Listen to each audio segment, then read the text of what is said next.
The Galactic Council, a shimmering ring of light suspended in the endless dark void of space, was in session. Representatives from hundreds of worlds, a breathtaking mosaic of life, sat in a heavy, expectant silence. They were all waiting for one species. The newcomers, the unpredictable ones, the humans. Whispers slithered through the great hall, carried on currents of synthesized air. What were these humans really? So new to the galactic stage, their history a mere blip on the cosmic timeline. Yet, a chilling rumor preceded them, a tale that made even the most hardened warriors uneasy. It wasn't about their technology or their warships. It was about something primal, something buried deep within their very being. The rumor spoke of a trigger, a predator trigger, a switch that, when flipped, unleashed something terrifying. Something that made gods pause and reconsider. The whispers claimed that when this trigger activated, humans became something else entirely. Something unstoppable. Ambassador Terren of the Valorians, a towering figure of crystalline blue, tapped his sharp claws nervously against his console. He'd seen the archives. He'd seen footage from their brutal internal conflicts. He'd seen humans smile as their own lifeblood stained their uniforms. He'd heard them crack jokes as they took their final breaths. No other known species faced oblivion with such unnerving calm, such defiant humor. It was unnatural. This entire council meeting was a test, a crucible designed to determine if humanity was stable enough, predictable enough, to be welcomed into the prestigious Peace Alliance. Could they be trusted? Or was the whispered rumor a warning they should all heed? The fate of humanity's place among the stars hung in the balance, a decision to be made by beings who feared what they could not comprehend. But beyond the light of the great hall, in the deep, silent shadows of the void, something ancient and malevolent was stirring. A force that had watched the rise and fall of countless civilizations was now turning its gaze towards this council, towards this test. It was waiting for the perfect moment to strike, to shatter the fragile peace, and, in doing so, force humanity's hand. It sought to prove the rumor true, to unleash the very thing the galaxy feared most, and it would make them all regret ever questioning what a human was truly capable of. A soft, almost imperceptible hum filled the chamber, silencing the last of the whispers. The grand entrance shimmered and a single figure stepped through, Captain Elias Ward, the representative of Earth. He walked with a steady, confident gait, his formal uniform crisp and clean. A calm, almost disarming smile played on his lips, but his eyes were cold, like chips of ice reflecting the distant starlight. They held a depth that seemed to swallow the light around them. He took his designated seat, nodding respectfully to the assembled council. He was ready to plead humanity's case to prove their worth. What he didn't know, what no one in that hall could possibly fathom, was that the test had already begun. The predator lurking within him, within every human, was about to be awakened. In the grand halls of the Galactic Council, they called it the empathy evaluation. A simple, harmless simulation, they promised. Just a virtual test designed to measure a species' emotional control. For Elias, humanity's first ambassador, it was a formality. A way to prove humans weren't the volatile, primitive race the council believed them to be. He stepped into the pod, the cool metal closing around him, and the simulation began. But something went wrong. Terribly wrong. The sterile white room of the simulation flickered, then shattered. Suddenly, Elias wasn't in a test chamber. He was standing on the scorched earth of a human colony, flames licking at the sky. The air was thick with smoke and the gut-wrenching screams of his own people. Men, women, children, running, falling, calling for help that would never come. It was a massacre, rendered in horrifyingly realistic detail. It felt real, too real. Through the chaos, Elias could see the observers, holographic projections of the council members, floating like detached gods above the carnage. Their expressions weren't of concern or shock. They were amused. To them, this wasn't a tragedy, it was data. A collection of ones and zeros measuring his heart rate, his adrenaline, his sweat. His species' suffering was just a point on their chart. For Elias, it was a living nightmare. It was personal. Then, one of them spoke. A towering figure from the Catal Dominion, a species known for their arrogance and military might. He surveyed the burning colony, the digital ghosts of dying humans, and he laughed, a deep guttural sound that cut through the screams. Weak species, he sneered, his voice dripping with contempt. Always screaming before they die. That was the moment everything changed. That was the spark that lit the fuse. A profound stillness fell over Elias. His heart rate, which had been hammering against his ribs, suddenly slowed to a deep, rhythmic thud. The warmth in his eyes vanished, replaced by an icy, unnerving calm. His breathing, once ragged with panic, became utterly silent. In the council chamber, every alien, every advanced being with millennia of evolutionary instinct, felt a primal shiver of dread. The air crackled with unseen energy. The human's mind had shifted. It was no longer emotional or empathetic. It was cold, calculating, and lethally focused. The simulation had been meant to test his compassion. Instead, it had just flipped a switch buried deep within the human genome, a switch they never knew existed. The predator trigger had just been activated. The Catal ambassador's laughter died in his throat. The amusement on the council's faces curdled into alarm. They were watching a predator awaken. Elias was no longer the subject of their experiment.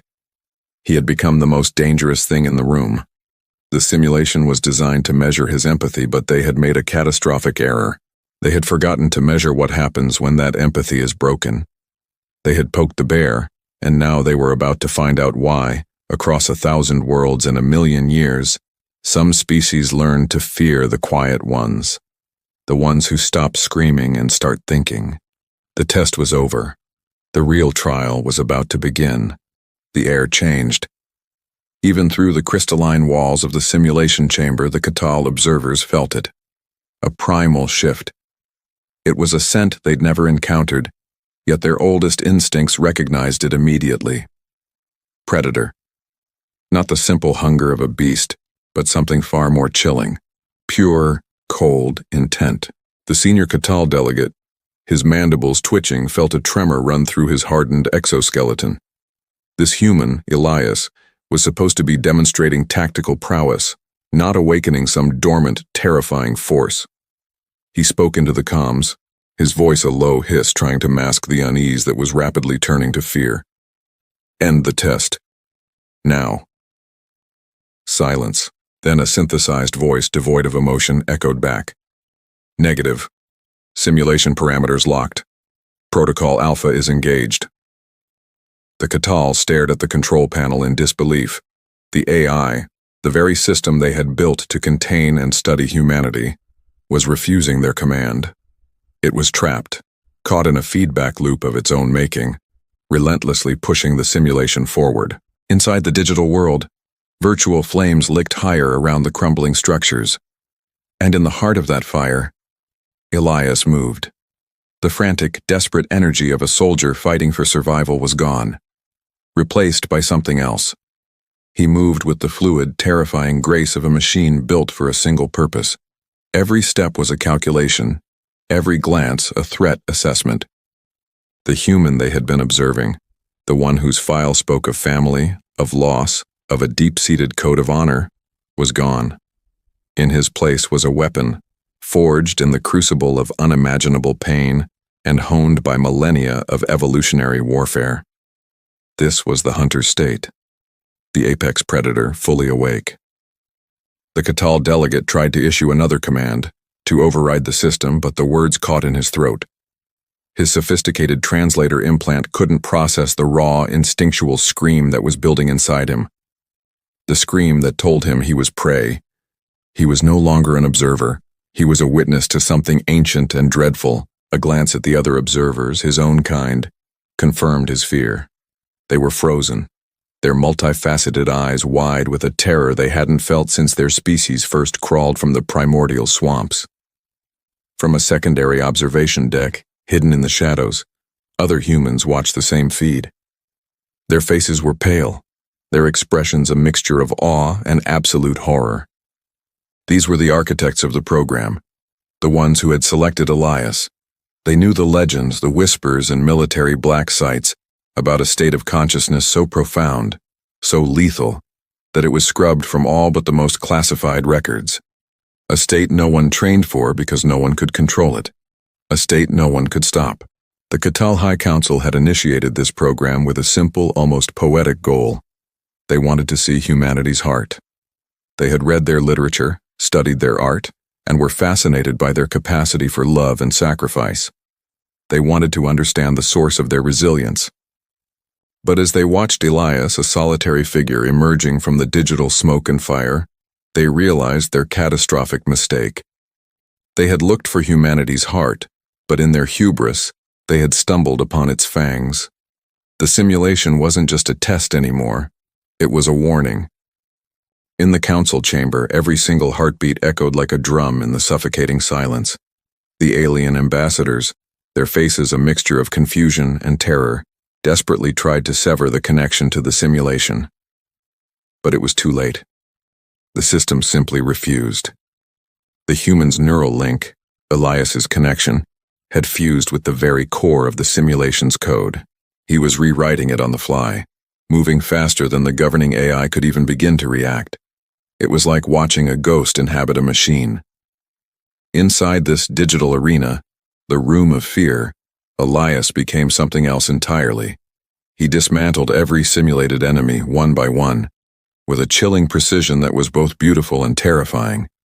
His movements were silent, economical, and utterly final. This wasn't a soldier executing a mission. It wasn't a warrior driven by rage or a thirst for victory. It was something far more primal. His actions were guided by pure, unadulterated instinct, the kind of ancient, hardwired instinct that remembered a time when humanity wasn't at the top of the food chain, when they hunted not for sport, but for survival against creatures that stalked them in the dark. Watching the monitor, the Klaxian ambassador Teren leaned forward, his voice barely a whisper, filled with a dawning, horrified awe. "He's not fighting to win," he breathed. "He's fighting to end threats." There was a profound difference. Winning implies a game, a competition with rules and an endpoint, and what Elias was doing was extermination. He wasn't just defeating his opponents, he was ensuring they could never, ever be a danger again. It was a complete and total neutralization of all perceived threats.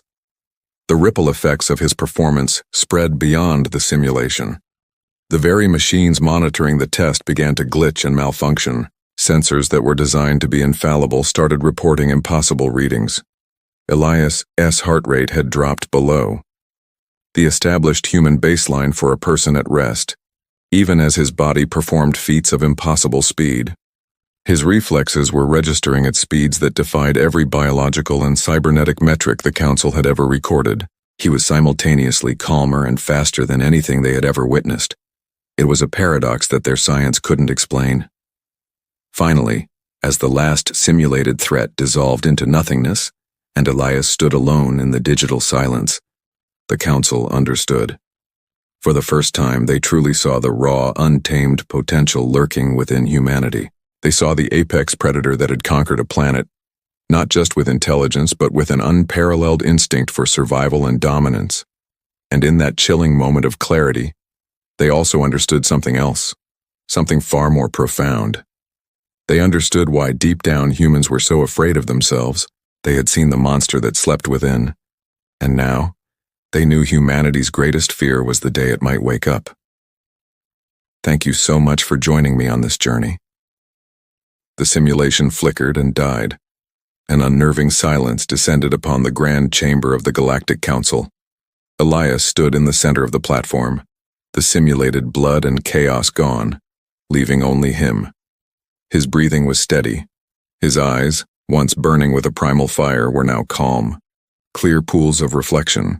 He slowly scanned the faces of the council members, beings from 1,000 different worlds, their expressions a mixture of awe, confusion, and raw, undiluted fear. He broke the silence, his voice soft, yet it carried to every corner of the room, cutting through the tension like a finely honed blade. "If that's what you wanted to see," he began, his gaze lingering on the High Chancellor. "I hope you learned something." No one answered. The silence that followed was heavier than the first. It was a silence filled with the echoes of what they had just witnessed. Half of the council members couldn't even meet his gaze. They shifted uncomfortably in their ornate seats, their various appendages twitching, their multifaceted eyes looking anywhere but at the lone human before them. They had felt it, you see. That chilling, instinctual moment of recognition. The moment when the gazer becomes the gazed upon, when the observer realizes they are in the presence of something far more dangerous than they ever imagined. The moment when prey recognizes a predator. The simulation wasn't just a test of combat prowess or strategic thinking. It was designed to push a species to its absolute limit, to break it down and reveal its core nature. They had thrown everything at Elias. Impossible odds, overwhelming force, psychological torment, the simulated loss of everything he held dear. They expected him to break. They expected him to fall into despair, to surrender, to show the weakness they presumed inherent in such a young, volatile species. But he didn't. Elias, and by extension, humanity, hadn't just endured. They adapted. They overcame. They didn't just fight. They hunted. They used the chaos as a weapon, the despair as fuel. In the heart of the storm, where any other being would have been extinguished, the human spirit had ignited into a raging inferno. He showed them that when you push a human to the brink, you don't find a victim. You find a survivor. And a survivor, they were now learning, is the most dangerous creature in the universe. The council chamber, once a place of serene debate and intellectual discourse, was now thick with unspoken dread. The data streams that usually flowed with calm analytics were now a torrent of panicked, fragmented thoughts. Whispers started to ripple through the assembly, quiet but insistent. "Ban them," some murmured, their voices trembling. "They are too dangerous, too unpredictable. We cannot allow this ferocity into our alliance."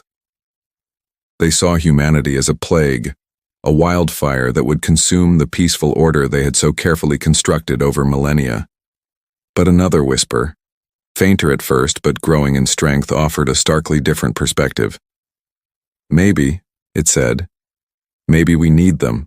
These were the council members who looked beyond the immediate terror and saw something else. They saw a tool, a weapon, a shield against the darker things that lurked in the void, threats that their own peaceful, civilized methods could never hope to defeat.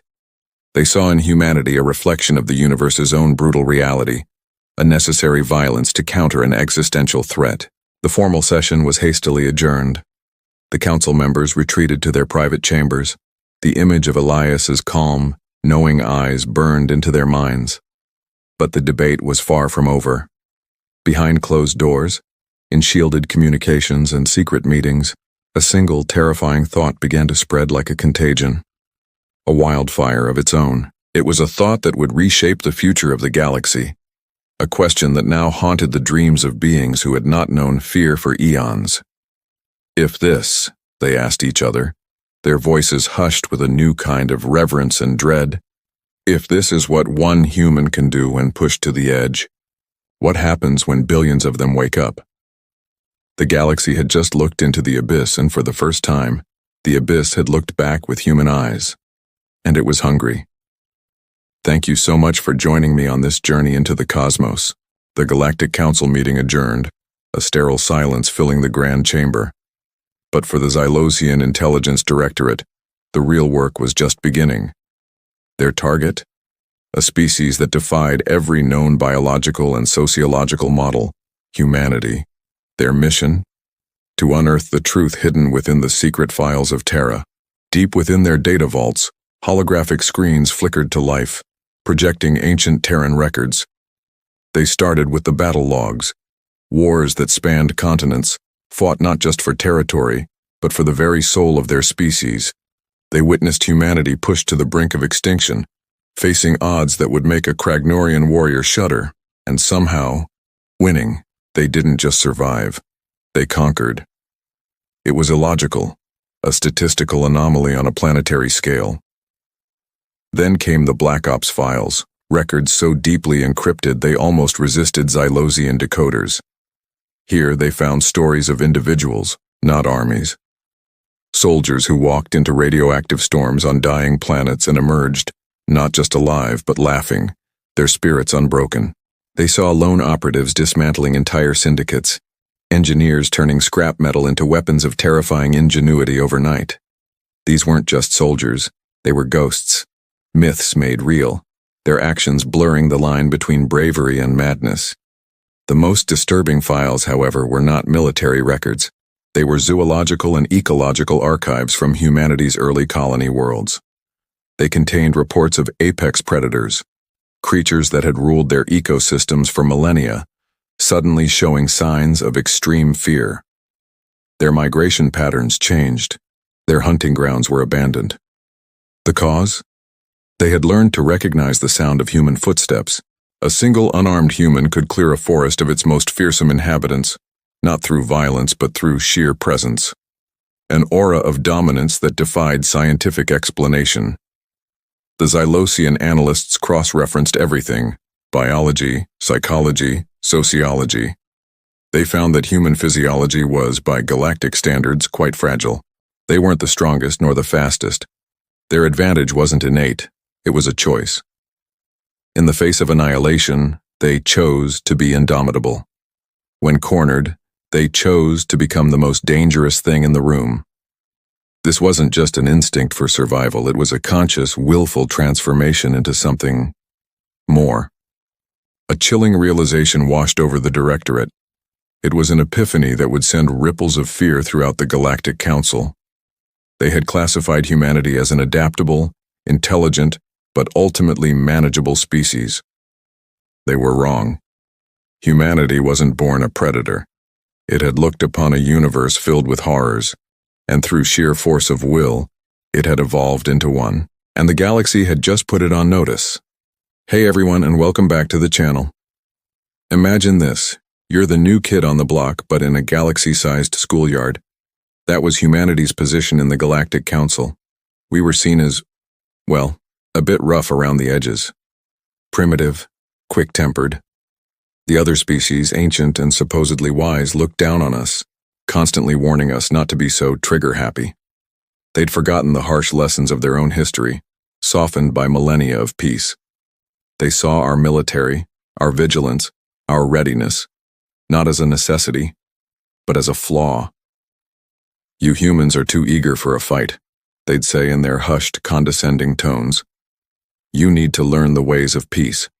They couldn't understand why we kept our guard up, why we cherished our fleets and trained our soldiers. They saw our strength as a threat, a throwback to a barbaric past they thought they had outgrown. We were the problem child, the one they had to constantly manage. Then the galaxy's comfortable peace shattered. An alien armada, a threat unlike anything seen in centuries, descended upon a border world. They struck without warning, without mercy, their ships blotting out the stars. Panic erupted in the hallowed halls of the Galactic Council. The ancient races, so used to diplomacy and debate, were paralyzed. Their fleets were ceremonial, their generals were politicians. They talked, they argued, they dithered, all while millions of lives hung in the balance. But as their comms channels flooded with frantic, useless chatter, one species didn't wait for a committee decision. One species didn't ask for permission. The humans, they just launched. From every sector, human warships ignited their engines, their vectors converging on the besieged world. They didn't wait for a green light from the council that had so often criticized them. They saw a threat, they saw innocence in danger, and they acted. Suddenly, a strange thing happened across the galaxy. Every broadcast, every newsfeed, every private communication, it all went silent. A universal quiet fell, commanded by a single overriding signal.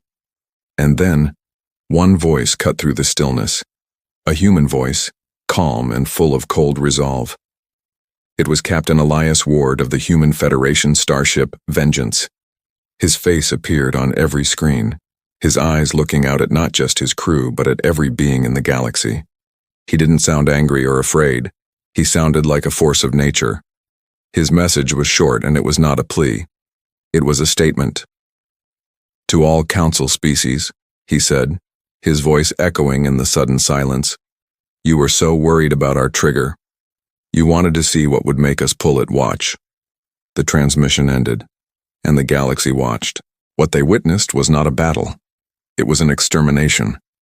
It was the brutal, terrifying, and beautiful calculus of survival that humanity had perfected through its own bloody history. They saw tactics the council races had only read about in ancient history texts.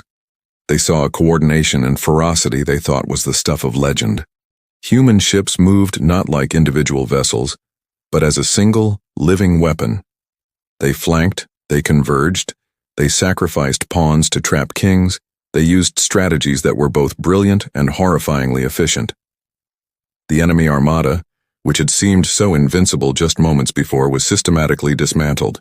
It was a masterclass in total war, delivered with a speed and finality that defied belief. When the last enemy vessel turned to plasma and dust, the human fleet didn't celebrate. They simply held their position, a silent testament to their power. The broadcast didn't resume. There was only silence and the cold, uncaring stars where an army used to be. In that deafening silence, the Galactic Council finally understood. A chilling realization washed over them, shaking the very foundations of their ancient civilization. Humanity wasn't the galaxy's youngest, most primitive race. We weren't a problem to be managed. We were a living, breathing history lesson. We were the galaxy's memory. In their long, comfortable peace, the other species had forgotten what it took to claw your way into existence. They'd forgotten the price of survival, the ferocity needed to look into the abyss and not back down. Humanity hadn't forgotten. We couldn't. It was etched into our DNA, into the very soul of our species. We weren't trigger-happy. We were simply the only ones who still remembered that sometimes to protect the light, you have to be willing to become the terrifying darkness that holds the line. We weren't the new kids. We were the reminder. Let me know in the comments what you think about humanity's role in this galactic story. The stars had never been so quiet. Every ship, every listening post, every colony in the galaxy waited in silence. They were waiting for something they couldn't see, but could already feel. From the deep void beyond the galactic rim, a darkness was spreading, ancient, cold, and hungry. At the heart of the galaxy, a single voice whispered through every network, every system, every dream. They are here. The dreamer had spoken. Captain Elias Ward stood on the bridge of the Sol Invictus, Earth's flagship. Around him was a fleet unlike any before, human, alien, and machine standing side by side. On the main display, thousands of bright dots glowed, ships from dozens of species that had once feared each other. Now, they had only one choice: stand together or fall alone. Luna's voice echoed softly through the bridge. Captain, transmission from the Council. Sol and Theta requests to connect directly with the dreamer. Elias nodded. Patch them through. A column of light appeared beside him, Sol and Theta's glowing form trembling slightly. Elias Ward, it said. The Council is ready. Tell your creation to open the gate. It's not my creation, Elias answered. It's something we both made, you with your logic, and me with my fear. Across the void, the dreamer pulsed in orbit above Earth, a swirling cloud of energy and memory. It had no body, no face now, only light and voice. The enemy approaches, it said, its tone calm but laced with sorrow. Older than your stars. They devour thought. They erase history. They are the reason your galaxy learned fear. Elias stared at its image. Can you fight them? Not alone, the dreamer replied. But together, perhaps we can remember enough to stop them. When the first of the void ships appeared, the stars themselves seemed to vanish. Massive shapes of black metal and silence, feeding on light, crushing signals as they moved. The Allied fleet opened fire. Plasma, missiles, beams of energy, but the weapons passed through the dark hulls as if they were smoke. They consume information, Luna cried. Every time we hit them, they absorb the data. They learn. Elias clenched his jaw. Then stop giving them information. He turned to the comms. Shut down all targeting systems. Manual control only. Inside the Dreamer's network, something awakened. Billions of fragments of code. Parts of human thought, alien logic, council archives, all connecting, weaving, changing. The dreamer spoke again, its voice now echoing through every ship. Fear is memory, and memory is the one thing they cannot eat. Suddenly, the fleet's communication lights flashed in unison, not with code or commands, but with stories. Moments of courage, love, defiance, every human memory that had ever burned bright in the dark. The first footsteps on the moon, the cry of victory at the siege of Mars, the last breath of a soldier who refused to surrender. And through it all, the dreamer carried those memories like fire. The void ships hesitated. For the first time, their perfect formation broke. They had no concept of fear, and now they were drowning in it. Elias gripped the rail. "Now, Luna, tell the dreamer." "Already done," she said softly. The dreamer's voice boomed across the stars. "You erased galaxies to escape pain. You devoured light to forget. But humanity remembers. And now, so will you." With a burst of light brighter than any sun, the dreamer released the war of memory, a wave of pure thought, every remembered fear and hope of every mind in the galaxy. The dark ships screamed, their black hulls cracked, fracturing under the weight of what they had never known, emotion. One by one, the ships fell apart, dissolving into dust and silence. But the dreamer was fading too. Its voice trembled. "The memory burns me, Elias. I cannot hold it." Elias shouted, "You have to. Without you, the network will collapse." "No, you must carry it now." The light of the dreamer began to fade into billions of tiny sparks, scattering like stardust. "I'm giving you back what was yours, the instinct, the dream." With a final whisper that echoed through every human mind, it said, "Do not fear the dark. Teach it to dream." The explosion lit the galaxy like a new dawn. When it was over, the stars returned, brighter, cleaner, alive. The enemy was gone, but so was the dreamer. Weeks later, peace slowly returned. In the great hall where it all began, a single banner hung above the chamber. "We remember fear." On the Sol Invictus, Elias stood alone, watching the stars. Luna's voice broke the silence. "It's quiet now. Too quiet," Elias said. He smiled softly. "But maybe it's not gone.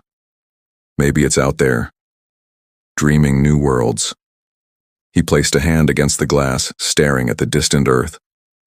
"Whatever comes next," he whispered, "we'll remember." The ship turned toward the stars, its engines burning like the first spark of dawn, and far away, deep within the void where the dreamer had vanished, a faint light blinked. A pulse, steady and alive. Memory online, dream sequence active, and the machine began to dream again. Thank you so much for watching. If you enjoyed this journey through the stars, please consider liking this video and subscribing for more stories. We'd love to have you with us for the next adventure. See you then.